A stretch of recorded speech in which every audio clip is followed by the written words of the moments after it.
Di masa lalu, hiduplah seorang dokter psikopat yang berambisi untuk menemukan terobosan baru di dunia medis. Menurutnya, otak adalah bagian paling menarik dalam kehidupan. Dengan menguasai sistem syaraf pada organ tersebut, ia merasa memiliki kuasa untuk mengendalikan hidup selayaknya Tuhan. Ambisi itu mendorongnya untuk membunuh manusia dan menjadikannya bahan eksperimen. Ia dijuluki dengan sebutan headhunter karena selalu mengincar kepala korban. Sosoknya tidak pernah terungkap karena dia melakukan kejahatannya dengan penuh perhitungan. Publik mulai gusar dan takut menghadapi teror dari headhunter. Pemerintah berusaha melakukan yang terbaik untuk mencari solusi, dan akhirnya mereka menemukan sebuah metode antisipasi jangka panjang. Pada tahun 95, seorang profesor bernama Danieli berhasil menemukan gen psikopat. Dengan gen tersebut, manusia bisa mendeteksi bibit psikopat sejak dalam kandungan. Tes ini diklaim memiliki tingkat keakuratan hingga 99%, dan 1% sisanya adalah gen jenius. Itu artinya, di antara 10 janin yang melakukan tes dan dinyatakan memiliki gen psikopat, maka hanya satu di antara mereka yang memiliki kemungkinan gen jenius, karena kedua gen tersebut sangat identik. Pihak pemerintah ingin setiap janin diperiksa, dan apabila dinyatakan memiliki gen psikopat, maka janin tersebut harus segera digugurkan. Namun, rencana itu menentang hak asasi manusia dan pada akhirnya Presiden menolak rancangan undang-undang tersebut. Suatu ketika, headhunter ingin penelitiannya segera diselesaikan. Setelah menyerang sekelompok keluarga di malam hari, headhunter pulang, namun ternyata rencananya itu berakhir dengan kegagalan. Keluarga korban yang selamat berhasil mengidentifikasi dirinya sebagai pelaku. Pada akhirnya, headhunter tertangkap dan istrinya yang mengetahui hal itu sangat kecewa. Istri headhunter yang sedang hamil menemui Profesor Lee dan dia memutuskan untuk memeriksa janinnya. Keputusan itu membuatnya sakit hati karena ternyata putranya mewarisi gen psikopat. Jian bukan satu-satunya wanita yang melakukan tes. Saat itu, ada seorang wanita yang juga dinyatakan memiliki janin dengan gen psikopat. Walau demikian, dia percaya bahwa anaknya tidak akan tumbuh menjadi orang jahat karena mendiang suaminya memiliki pribadi yang baik. Mendengar hal itu, Jian merasa tidak memiliki harapan karena suaminya adalah seorang pembunuh yang tidak memiliki perasaan. 25 tahun kemudian, warga mulai melupakan tragedi kelam yang terjadi di masa lalu. Namun, ketenangan itu sirna ketika sosok pembunuh kembali meneror warga dan menggemparkan publik. Perbuatannya mengingatkan luka di masa lalu, di mana pembunuh itu diidentifikasi sebagai psikopat, dan hal tersebut menimbulkan pertanyaan besar apakah dia keturunan headhunter atau bukan. Di saat-saat genting seperti itu, seorang petugas polisi baik hati berusaha melakukan yang terbaik untuk melayani masyarakat. Jung Barem, itulah namanya. Barem adalah pemuda polos yang sangat peduli terhadap sesama. Dia sangat rendah hati dan juga pandai bersosialisasi. Di lingkungan tetangganya, Barem cukup dekat dengan seorang nenek. Dia selalu menyempatkan waktunya untuk membantu nenek tersebut kapanpun dan dimanapun dia berada. Kebaikan itulah yang mendorong sang nenek untuk menjodohkan Barem dengan cucu semata wayangnya, Bongi. Akan tetapi, Bongi yang masih duduk di bangku SMA tidak terlalu menanggapi kemauan neneknya itu. Begitu juga dengan Barem yang sudah menganggap Bongi sebagai adiknya sendiri. Kendati demikian, sang nenek selalu percaya bahwa Barem adalah pria yang pantas untuk cucunya. Di sisi lain, Bongi sendiri diam-diam menaruh perasaan kepada Barem. Akan tetapi, ia terlalu malu untuk mengakuinya. Hampir setiap hari, Barem selalu memberi perhatian lebih kepada Bongi. Dia selalu mengkhawatirkannya jika pulang terlambat dan selalu mencemaskannya jika terjadi sesuatu. Sikap itu membuat Bongi luluh dan pada akhirnya dia mengungkapkan perasaannya. Namun, Bongi merasa tertolak ketika Barem hanya menganggapnya sebagai adik.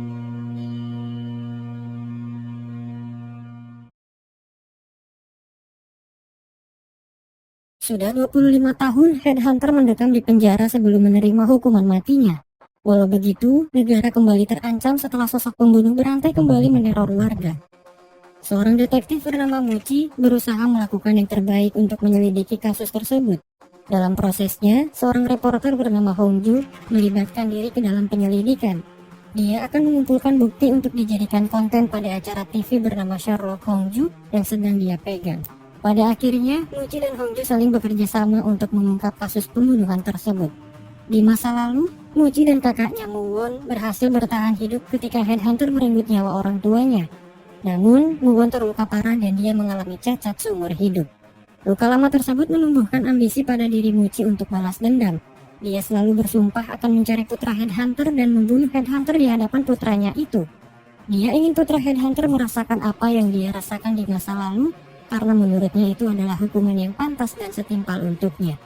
Sebagai pastor, kakak Mochi menemukan kedamaian yang begitu berarti setelah dia memaafkan perbuatan Headhunter di masa lalu. Namun, Mochi sebagai adik menentang sikap kakaknya itu karena dia masih marah atas apa yang telah terjadi. Perbedaan itu menciptakan jarak dan membuat hubungan mereka tidak harmonis. Bukan hanya Mochi, Hongju juga memiliki dendam pribadi kepada Headhunter. Di masa lalu, Headhunter menculik dia dan adiknya saat orang tua mereka pergi. Hongju berhasil selamat sementara adiknya tidak. Hongju merasa sangat bersalah dan dia memutuskan untuk hidup seorang diri. Karena menurutnya, dia tidak pantas untuk hidup bahagia bersama orang tuanya setelah apa yang terjadi. Pada akhirnya, Hongju hidup dengan ideologi tersebut dan dia tidak pernah menceritakannya kepada siapapun. Bahkan, ayah Hongju yang bekerja sebagai detektif menganggap dirinya sudah tiada. Sama halnya seperti Mochi, Hongju sangat ingin membalaskan dendamnya kepada Headhunter. Namun, dia belum memiliki kekuatan yang cukup untuk menghadapinya. Di suatu hari, Barung harus menerima kenyataan pahit ketika teman dekatnya yang bernama Cikuk terluka secara misterius. Kondisinya kritis dan dia dilarikan ke rumah sakit. Kejadian itu secara teoritis berhubungan dengan kasus pembunuhan berantai yang sedang diselidiki oleh detektif Mochi. Sebagai teman, Barung memutuskan untuk menyelidiki kasus tersebut, dan sejak saat itulah dia mulai dekat dengan Mochi. Waktu berlalu dan korban terus berjatuhan. Mochi terus menyelidiki kasus tersebut dan dia menyimpulkan bahwa pelaku merupakan psikopat yang membenci Tuhan. Hal itu terbukti karena dia selalu meninggalkan jejak berupa ejekan kepada Tuhan, mulai dari membunuh korban di dekat gereja, mengukir salib di tubuh korban dan sebagainya. Setelah lama tidak terlihat, Profesor Lee akhirnya kembali saat mendengar kasus pembunuhan berantai. Dia tahu bahwa pelakunya kemungkinan besar adalah putra Headhunter karena dia sudah memeriksa gennya di masa lalu. Namun, dia harus membuktikannya sendiri karena bisa saja putra Headhunter memiliki gen jenius. Pada akhirnya, Profesor Lee menemui Ji-eun, istri Headhunter untuk melihat situasi. Nampaknya putra Ji-eun itu bekerja di rumah sakit sebagai Sung-yohan. Ji-eun seakan menutupi sesuatu karena gelagatnya cukup mencurigakan. Pada akhirnya, Profesor Lee pergi ke rumah sakit dan dia melihat langsung bagaimana Yohan menjalani kehidupannya sebagai dokter. Yohan nampak seperti pria dingin dan tidak kenal rasa takut. Hal itu terbukti ketika Yohan berhadapan dengan preman yang berontak dengan panik karena temannya terluka. Dia tidak segan untuk mengacungkan pisau dan berkata bahwa dirinya ahli dalam menggunakan alat tersebut. Bagi Profesor Lee, hal itu sudah cukup membuktikan bahwa Yohan memiliki tanda-tanda psikopat. Namun, dia masih belum bisa menyimpulkan apakah Yohan yang melakukan kejahatan ini atau bukan. Semasa hidupnya, Bungi memiliki trauma mendalam yang membuatnya tidak bisa menyeberangi jembatan saat hujan. Di masa lalu, saat hujan deras mengguyur daerahnya, Bungi pernah dilecehkan oleh seorang pria di bawah jembatan. Detektif Mochi berhasil menangkap pria itu dan menjebloskannya ke penjara. Walau begitu, kenangan buruk tersebut meninggalkan luka yang sangat dalam, dan Bungi tidak pernah bisa melupakannya hingga saat ini. Nenek Bungi selalu merasa bersalah karena tidak bisa menjaga cucunya saat itu. Sebagai gantinya, dia selalu berusaha merawat Bungi sebaik mungkin. Suatu ketika, Nenek Bungi mencari nafkah dan bekerja sebagai cleaning service. Secara tidak sengaja dia bekerja di rumah Yohan dan semuanya nampak baik-baik saja. Namun ketika Yohan pergi meninggalkan rumah, Nenek Bungi menemukan sebuah ruangan bawah tanah yang cukup mencurigakan. Di dalamnya terdapat banyak sekali foto korban pembunuhan yang baru-baru ini terjadi. Nenek Bungi terkejut dan dia menyadari bahwa Yohan adalah pelakunya selama ini. Nenek Bungi pergi dengan panik ketika Yohan kembali ke rumahnya. Dia pergi sembari membawa foto bukti dan Yohan yang mengetahui itu terpaksa harus merenggut nyawanya. Barang tidak sempat membantu karena dia terlambat menyadari panggilan darinya.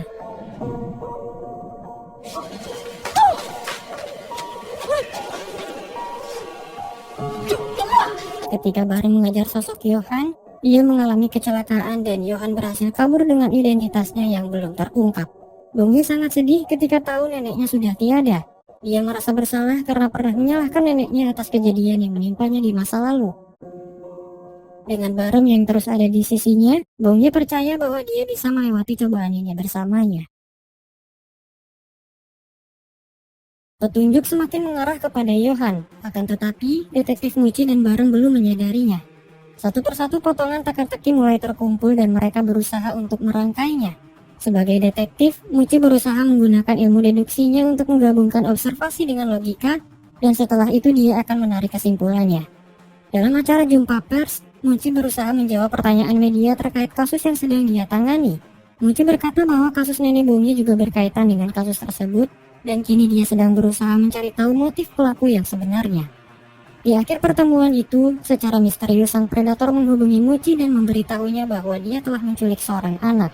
Dengan suara yang disamarkan, predator itu berkata bahwa dia tidak asal dalam mencari korban, dan dia punya alasan kuat untuk memilih mereka.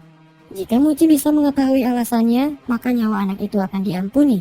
Predator meminta Muci untuk memberikan jawabannya pada acara TV Sherlock Holmes secara langsung. Jika sampai akhir acara itu dia belum bisa menemukan jawabannya, Sandra akan mati. Muci menerima tantangan itu demi menyelamatkan korban. Dia membentuk tim bersama Barem, Hongju, dan satu detektif lainnya. Mereka menjadikan rumah Barem sebagai markas dan mulai mengasah otak untuk memecahkan teka-teki tersebut. Waktu berlalu dan akhirnya Muci mendapatkan jawabannya. Dari setiap korban yang sudah diinvestigasi, Muci menarik kesimpulan bahwa mereka berkaitan dengan dongeng tentang 7 dosa besar. Mulai dari nafsu, malas, sombong, tamak, rakus, iri hati, dan amarah. Muci tahu bahwa predator adalah sosok yang membenci Tuhan dan beranggapan bahwa orang yang tidak melakukan dosa sebagai pendosa. Singkatnya, predator memilih korban yang tidak melakukan 7 dosa tersebut, terkecuali nenek Bongi karena kematiannya saat itu tidak terduga. Anak kecil yang ditangkap predator adalah perwakilan dari dosa amarah. Muci menjawab pertanyaan predator tentang kenapa dia memilih anak tersebut sebagai korban. Jawabannya adalah itu karena anak tersebut tidak memiliki amarah. Jawaban tersebut salah, karena sebenarnya korban yang mewakili dosa amarah adalah kakak Muci, sosok manusia yang tidak memiliki amarah. Muwon pernah tampil di acara TV dan berkata bahwa dia tidak lagi marah kepada headhunter karena sudah memaafkan perbuatannya. Ketika rekaman VCR ditampilkan, terlihat bahwa predator sudah menangkap Muwon dan semua orang yang melihat tayangan itu terkejut. Ternyata predator sudah merencanakan permainan ini khusus untuk Muci karena dia merasa terganggu olehnya. Muci yang tidak tahu apa-apa mulai panik dan dia menangis saat memohon kepada predator untuk menghentikan aksi kejamnya. Waktu acara semakin habis dan predator tidak mau mendengar. Pada akhirnya, Muwon tewas dalam siaran langsung tersebut. Sebelum Muwon terbunuh, Bongi melihat acara Sherlock Holmes dan dia mendengar pengakuan dari predator yang telah membunuh neneknya. Ketika VCR ditampilkan, Bongi menyadari bahwa predator ada di sebuah gereja yang sebelumnya pernah dia datangi. Amarah menariknya untuk melakukan balas dendam. Bongi membawa sebilah pisau dan mendatangi gereja tersebut tanpa menghubungi polisi terlebih dahulu. Sesampainya di sana, dia bertemu dengan predator dan berkelahi. Kemampuan bela diri Bongi tidak sebanding, dan pada akhirnya dia tetap kehilangan jejak predator. Walau begitu, dia berhasil melukai tangan kirinya dan menceritakan hal itu kepada Barem sebagai petunjuk di masa yang akan datang. Setelah Muwon dibunuh, Muci menyerah soal segalanya dan dia mulai frustasi. Anak kecil yang menjadi korban masih menghilang tanpa kabar dan polisi belum bisa menemukan petunjuk apapun. Ketika Muwon kembali dalam bentuk imajinasi, Muci tersadar bahwa keputusasaan tidak akan merubah apapun. Pada akhirnya, dia bangkit dan kembali melakukan investigasi. Setelah mendengar kasus pembunuhan nenek Bongi beberapa hari sebelumnya, Profesor Lee menghubungi Johan untuk memastikan apakah dia pelakunya atau bukan. Namun, setelah melakukan perjanjian untuk berbicara empat mata dengannya, Profesor Lee diserang dan dia dinyatakan menghilang. Kepingan teka-teki perlahan mulai tersusun, dan semua hal itu benar-benar mengarah kepada Johan. Pada akhirnya, Muci semakin yakin bahwa Johan adalah sang predator, tapi dia belum bisa menangkapnya. Di sisi lain, Johan mulai panik dan dia berusaha menyingkirkan barang bukti di tempat yang cukup jauh. Sementara itu, kondisi Bongi semakin sulit karena lukanya belum pulih. Barem membawanya ke rumah supaya dia bisa lebih mudah untuk merawatnya. Tidak lama dari itu, Barem mendapat kabar dari Muci bahwa Dr. Johan adalah tersangka yang membunuh nenek Bongi. Barem pergi menerobos ke rumah Johan untuk mencarinya tapi tidak berhasil karena dia sudah pergi. Pada akhirnya, Barem menemukan ruang rahasia dan melihat langsung foto dirinya terpampang dengan jelas. Nampaknya Johan sudah mengincarnya selama ini. Keadaan semakin genting ketika Johan diam-diam pergi ke rumah Barem. Bongi yang ada di rumah Barem menyadari keberadaannya dan dia mulai takut. Barem datang di waktu yang tepat dan dia membawa Bongi ke tempat lain untuk berlindung. Barem memintanya untuk menunggu karena dia akan menangkap Johan dengan tangannya sendiri. Bongi pergi dengan panik dan dia bertemu dengan Muci. Bergegas dengan cepat, Muci pergi ke rumah Barem untuk membantu, namun sayang, Barem sudah tumbang dan Johan terus menyerangnya dengan brutal. Muci terpaksa mengeluarkan pistolnya dan menembak Johan. Kedua pria itu pun dalam kondisi kritis. Muci meraih Johan dan menanyakan keberadaan anak kecil yang dia culik, tapi Johan pingsan sebelum bisa menjawab apapun dan akhirnya mereka dibawa ke rumah sakit. Johan dinyatakan meninggal sementara Barem selamat pasca melakukan operasi otak. Akan tetapi, Barem mengalami amnesia dan dia melupakan masa lalunya termasuk orang-orang yang pernah dekat dengannya. Bongi merasa patah hati. Sebelum kejadian ini, dia akhirnya tahu bahwa Barem bersedia untuk menikahinya jika sudah lulus SMA. Namun, dia harus mengubur kembali harapan itu karena Barem sama sekali tidak mengingatnya. Pada akhirnya, Bongi harus hidup dalam kesendirian karena Barem dipindah tugaskan ke daerah lain.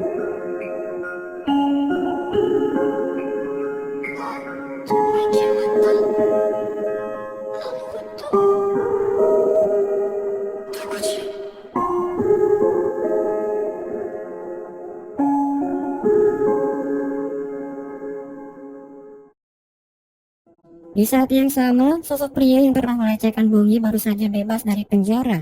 Dia adalah Duksu, manusia rendahan yang tidak pernah kapok dengan perbuatannya.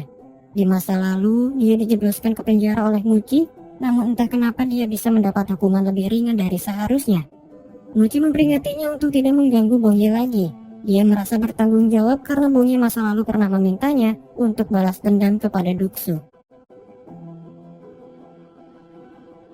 1 tahun telah berlalu, keadaan damai untuk sementara sebelum akhirnya sosok psikopat baru muncul dan kembali meneror warga.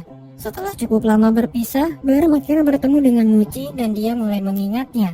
Dalam waktu yang cukup lama ini, Barem mengalami banyak perubahan, di mana dia mulai memiliki intuisi seperti psikopat. Intuisi itu bahkan mampu membantu Muci dalam memecahkan kasus pembunuhan yang baru saja terjadi. Pada akhirnya, Barem diangkat menjadi detektif dan dia bekerja bersama Muci. Ingatan Barem perlahan terus kembali. Dia mulai mengingat Bongi dan berusaha mencari tahu keberadaannya. Di bawah hujan yang deras, Barem menemukan Bongi yang masih berjuang dengan traumanya. Dia meminta maaf karena baru mengingatnya selama ini.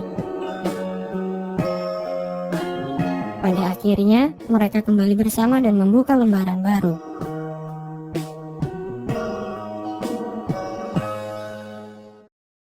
Saat menyelidiki kasus bersama Muci, Barem mulai melihat potongan ingatan di masa lalu. Anehnya, dia melihat ingatan Johan saat merenggut nyawa para korbannya. Menurut dokter, itu adalah ingatan yang tercampur karena di masa lalu dia pernah menyelidiki kasus Johan. Akan tetapi, ingatan itu perlahan terus bermunculan dan Barem mulai memiliki hasrat untuk melakukan tindak kekerasan. Barem mulai meragukan ingatan itu dan dia selalu bertanya-tanya, ingatan siapa yang sebenarnya dia lihat. Barem berusaha mencari jawabannya seorang diri. Dia menemui headhunter di penjara karena mendapat kabar bahwa dialah yang melakukan operasi otaknya. Ternyata, headhunter telah memindahkan bagian otak Johan kepada dirinya. Dia melakukan itu atas perintah seseorang yang sampai saat ini belum diketahui apa maksud dan tujuannya. Sejak saat itu, Barem mulai merasa takut bahwa Johan dalam dirinya akan mengambil alih.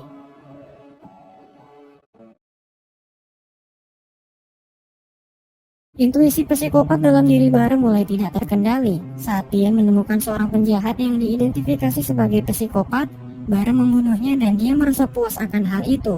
Namun, di sisi lain dia juga merasa bersalah dan pada akhirnya dia memutuskan untuk menyerahkan diri.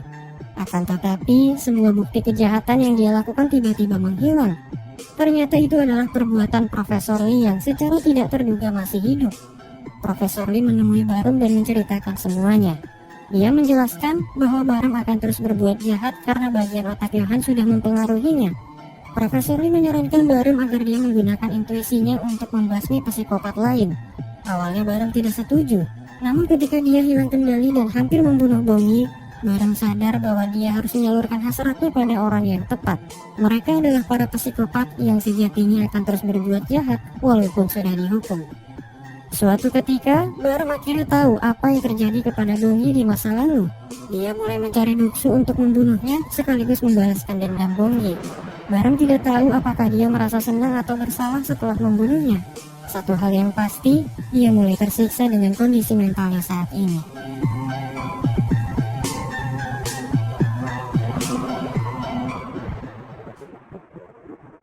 Kabar penjahat yang dibunuh Barem ternyata mengundang komentar positif dari halayak umum.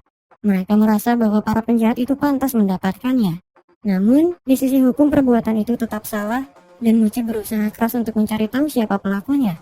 Sementara itu, Barem terus memainkan perannya sebagai detektif selagi dia beraksi untuk membasmi para predator dengan intuisinya. Dengan arahan Profesor Lee, Barem terus mendapat petunjuk mengenai orang-orang yang dinyatakan sebagai psikopat. Satu persatu di antara mereka mulai mati di tangan Barem dengan cara yang mengenaskan. Barem membalas perbuatan mereka dengan perlakuan yang sama. Mata dibayar mata, gigi dibayar gigi. Itulah prinsipnya dalam menghukum mereka. Sikap dan perbuatan Barem perlahan menciptakan jarak di antara hubungannya dengan Bongi. Barem mulai merasa bahwa dia tidak pantas untuknya dan dia berusaha untuk menjauh. Di sisi lain, Bongi akhirnya tahu bahwa Barem adalah sosok orang yang menghabisi Duksu dan dia paham kenapa Barem menjauhinya. Bongi berkata, "Siapapun kamu, seperti apapun dirimu, aku hanya menyukaimu." Perkataan itu membuat Barem tersadar bahwa kehadiran Bongi mungkin akan merubah dirinya secara perlahan. Pada akhirnya, Barem meminta Bongi untuk menunggu karena dia akan berjuang melawan sisi gelapnya.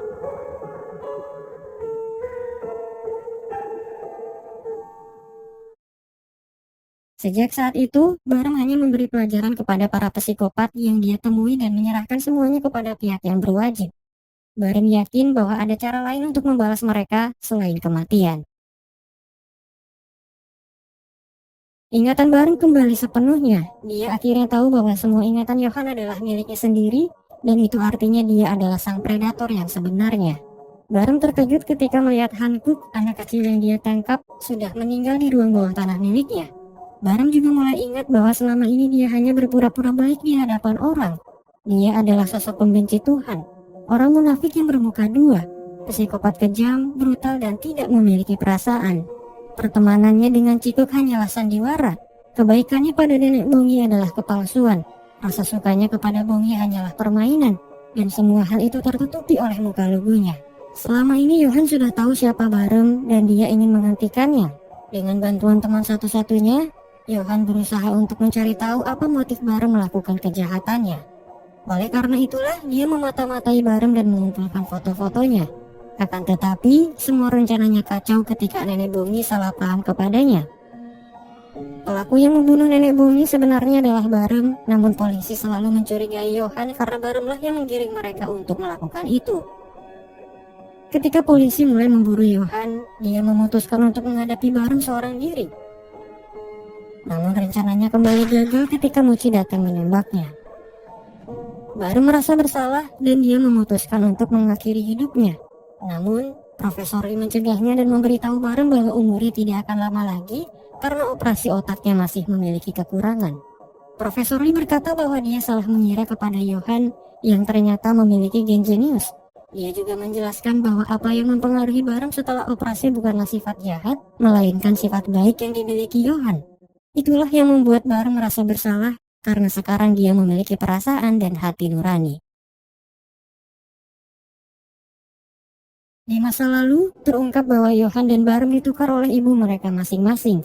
Hal itu terpaksa dilakukan karena janin mereka sudah dinyatakan memiliki gen psikopat. Mereka membuat kesepakatan untuk membunuh putra mereka jika memang tumbuh menjadi seorang psikopat. Bagaimanapun, seorang ibu tidak bisa membunuh putra kandung mereka. Oleh karena itulah pertukaran tersebut dilakukan. Pada akhirnya, Ji-eun merawat Johan dan dia tumbuh menjadi pribadi yang baik karena memiliki gen jenius. Sementara ibu kandung Johan merawat Barem yang tumbuh menjadi psikopat karena mewarisi sifat headhunter.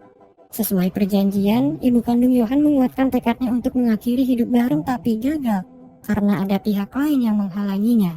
Mereka adalah organisasi bernama Uz yang sudah mengamati pergerakan Barem dan Johan sedari kecil.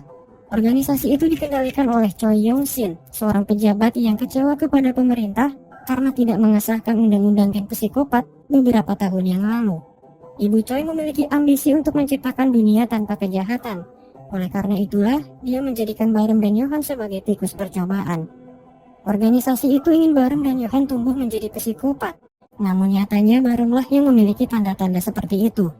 Kejamnya, organisasi itu memancing Barem untuk menjadi seorang pembunuh, dan pada akhirnya mereka membiarkan Barem membunuh orang-orang untuk membuktikan kepada negara bahwa undang-undang gen psikopat itu benar-benar dibutuhkan.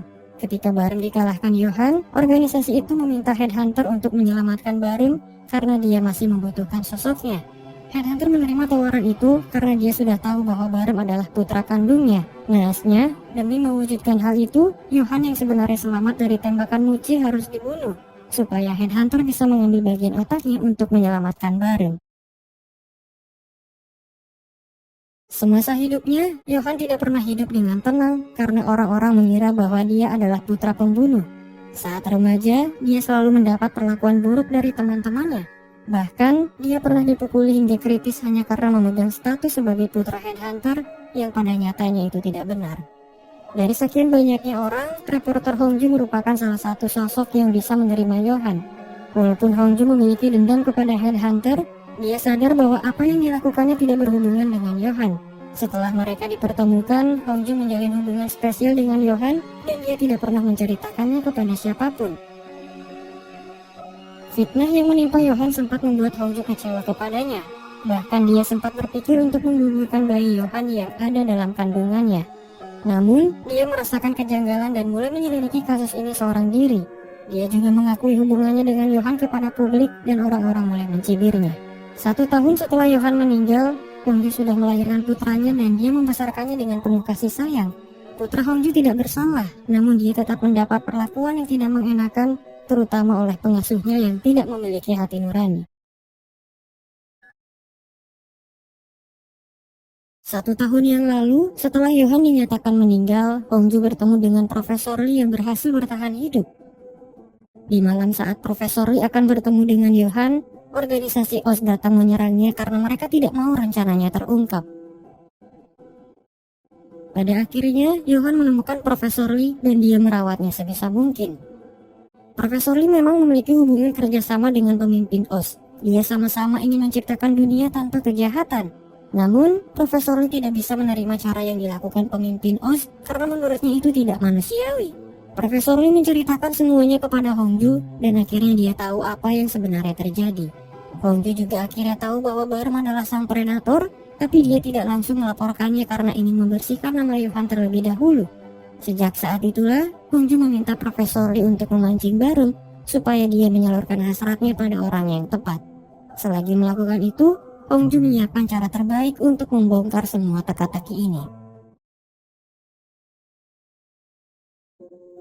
Di masa lalu, Barem juga hidup dalam kesendirian. Dia dijauhi oleh teman-temannya karena memiliki kecenderungan psikopat. Semua orang takut kepadanya dan menjulukinya dengan sebutan monster. Hingga suatu ketika, Barem berdoa kepada Tuhan supaya dia tidak tumbuh seperti apa yang orang-orang bicarakan. Akan tetapi, Barem merasa bahwa doanya tidak pernah dijawab, dan sejak saat itulah dia mulai tidak menyukai Tuhan. Kini, setelah mengingat semua perbuatannya, Barem menyesal tapi akhirnya dia tahu bahwa dirinya sedang dikendalikan oleh sebuah organisasi. Selama lebih dari 25 tahun, Barem memang tumbuh sebagai pribadi yang memiliki ciri-ciri psikopat, tapi dia tidak pernah membunuh siapapun. Hingga suatu ketika, organisasi OS memancingnya untuk membunuh seseorang. Dia adalah pria yang pernah membunuh ibu angkat Barem di masa lalu. Barem memang sudah lama menaruh dendam kepada orang itu, tapi dia tidak pernah menemukannya. Organisasi OS diam-diam memberi lokasi pria itu dan akhirnya Barem membunuhnya. Sejak saat itulah, jiwa psikopat Barem benar-benar bangkit hingga akhirnya membunuh nenek Bongi dan kakak Muci. Pada akhirnya, Barem memutuskan untuk menghentikan organisasi OS sebelum dia menyerahkan diri dan mengakui semua perbuatannya. Muci dan Bongi perlahan mulai mengetahui bahwa Barem adalah predator yang sebenarnya. Bongi menyadari itu ketika dia melihat bekas luka di tangan Barem saat mereka bertarung di gereja 1 tahun yang lalu. Bongi kaget, tapi dia berusaha untuk tidak mempercayai hal itu. Sementara Muci, dia mulai menemukan kejanggalan ketika Cikuk yang ada di rumah sakit dibunuh secara misterius. Muci menyelidiki kasus itu dan akhirnya dia juga tahu bahwa dalam dari kekacauan ini adalah organisasi OS. Namun yang lebih menyakitkan adalah dia juga akhirnya tahu bahwa Barem adalah predator yang sudah membunuh kakaknya. Waktu terus berjalan, kebenaran pun semakin dekat dan Bongi akhirnya yakin bahwa Barem adalah sosok orang yang sudah membunuh neneknya. Walaupun berat, itu adalah fakta menyakitkan yang harus diterima oleh Bongi. Amarah kembali menariknya untuk melakukan balas dendam, dan dia mulai mencari Barem yang saat itu sedang berjuang untuk mengungkap kejahatan OS. Setelah melakukan investigasi, Barem akhirnya mendapatkan file rahasia tentang organisasi OS dari mantan organisasi tersebut. Dia adalah seorang wanita yang dulu pernah ditugaskan pimpinan OS untuk merawat Barem setelah orang tua angkatnya meninggal. Pada akhirnya, Barem menyerahkan file itu kepada Hongju untuk dipublikasikan melalui acaranya dan dia akan menyerahkan diri. Di suatu malam, Barem akhirnya berhadapan langsung dengan Bongi yang sangat kecewa kepadanya. Sungguh ironis, Bongi sempat jatuh cinta kepada pria yang membunuh neneknya sendiri. Bongi menyerangnya dengan marah. Ketika Barem mulai menyerah, Bongi sadar bahwa Barem harus menebus dosanya dan menjalani hidup dengan penyesalan. Baru menyerahkan dirinya ke polisi, semua orang kecewa dan memintanya untuk dihukum mati. Mendengar fakta tersebut, Muci marah besar dan dia merasa kesal karena tidak sempat membalaskan dendamnya. Ketika Barem mengakui perbuatannya pada polisi, dia bertemu dengan ibu kandungnya yang sangat merasa bersalah karena tidak bisa mengatasi kekacauan ini. Pada akhirnya, dia memutuskan untuk mengakhiri hidupnya di atas tebing. Sementara itu, Hongju membongkar semua fakta tentang organisasi OS dengan foto-foto dan rekaman audio yang membuktikan bahwa pejabat Choi terlibat dalam kejahatan yang tidak manusiawi. Hongju membersihkan nama Yohan dari semua tuduhan dengan bukti video yang menunjukkan bahwa Yohan sejatinya adalah orang yang memiliki emosi. Hal itu cukup membuktikan bahwa dia bukanlah seorang psikopat. Setelah itu, Hongju menyerahkan dirinya sendiri. Karena mau bagaimanapun, dia sudah bekerja sama dengan Profesor Lee untuk memancing Barem agar membunuh para psikopat. Pada akhirnya, Hongju bertemu dengan sang ayah yang mulai menyadari bahwa dia adalah putrinya. Hongju meminta maaf karena dia sudah menyembunyikan keberadaannya selama ini, dan akhirnya dia dibawa dengan borgol. Sementara itu, pemerintah akhirnya mengadakan pemilihan suara terkait undang-undang gen psikopat, dan rencana itu dikabulkan karena banyak warga yang menyetujuinya setelah melihat apa yang terjadi.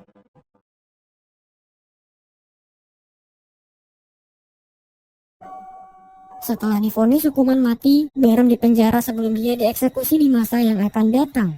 Barem dibawa ke penjara yang sama dengan Headhunter, dan di sana dia dengan berat hati menyelesaikan misi terakhirnya untuk membunuh ayahnya sendiri. Itu adalah bentuk penebusan dosanya kepada Muci yang ingin melihat Headhunter mati di hadapan putranya. Barem mulai diselimuti oleh penyesalan dan rasa sakit di kepalanya terus menyerang tanpa henti. Barem menyadari bahwa dia tidak pantas untuk meminta maaf, namun setidaknya itu adalah hal terakhir yang bisa dia lakukan untuk mengurangi rasa bersalahnya. Dengan tulus, Barem mengucapkan permintaan maafnya kepada Muci dan Bongi. Walaupun tidak diterima, Barem tetap bersyukur dan dia berharap akan menjadi orang yang lebih baik di kehidupan selanjutnya.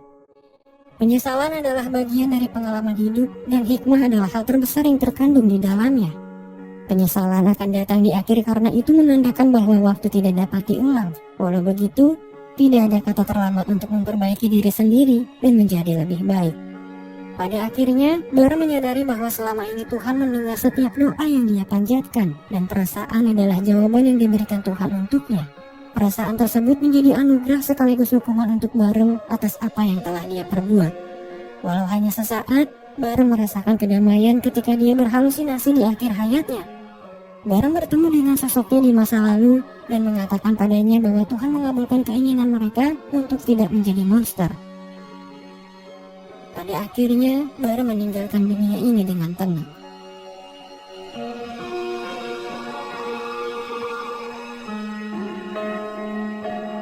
Tiga tahun kemudian, pejabat Choi terbebas dari hukumannya, tapi dia akhirnya dibunuh oleh seseorang. Di saat yang sama, Hongju terbebas dan putranya Encong sudah menyambutnya dengan hangat bersama kakek dan neneknya. Muci berhenti dari pekerjaannya dan mulai berjualan. Dia juga menjadi sosok paman yang baik bagi Bongi dan membantu biaya kuliahnya. Muji dan Hongju bertemu dan mereka saling meminta maaf atas kesalahpahaman yang terjadi di masa lalu.